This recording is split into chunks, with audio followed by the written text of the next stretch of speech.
აფხაზეთის ავტონომიური რესპუბლიკის მთავრობის თავმჯდომარე გიორგი ჯინჭარაძე თბილისის საკრებულოს მაჟორიტარ დეპუტატ ვაჟა კოკაიასთან ერთად სამგორის რაიონში მცხოვრებ აფხაზეთიდან იძულებით გადაადგილებულ მოსახლეობას შეხვდა. მთავრობის თავმჯდომარემ კუპრაძის ქუჩაზე მდებარე დევნილთა კომპაქტურ ჩასახლებაში განხორციელებული ინფრასტრუქტურული სამუშაოები დაათვალიერა და მოსახლეობასთან სამომავლო გეგმებზე ისაუბრა. აღნიშნულ ჩასახლებაში აფხაზეთის მთავრობის მიერ 2025-2026 წლებში სხვადასხვა სამუშაოები განხორციელდა. ჩატარდა კორპუსის გაზიფიცირება, ლიფტების განახლება და მოპირკეთდა ფასადები. ამ ეტაპზე მიმდინარეობს სახურავების სარეაბილიტაციო სამუშაოები.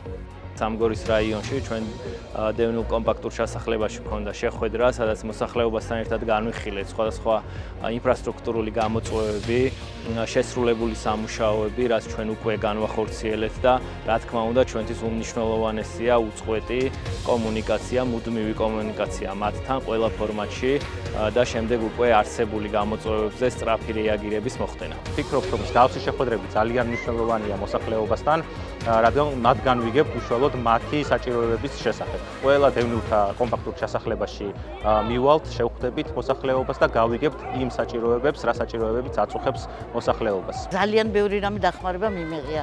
ძალიან კმაყოფილი ვარ. რა ვიცი, მადლობის მეტი რამე თქმის, რაზედაც შევაწუხეთ, ყველაფერი გაკეთებული გვაქვს და კიდევ აი სულ გვერდში გვიდგანან, სულ. არასოდეს არ მახსოვს, რომ რამე პრობლემები რამე გვეთქვას და ამათ გულთან არ მიეტანოს.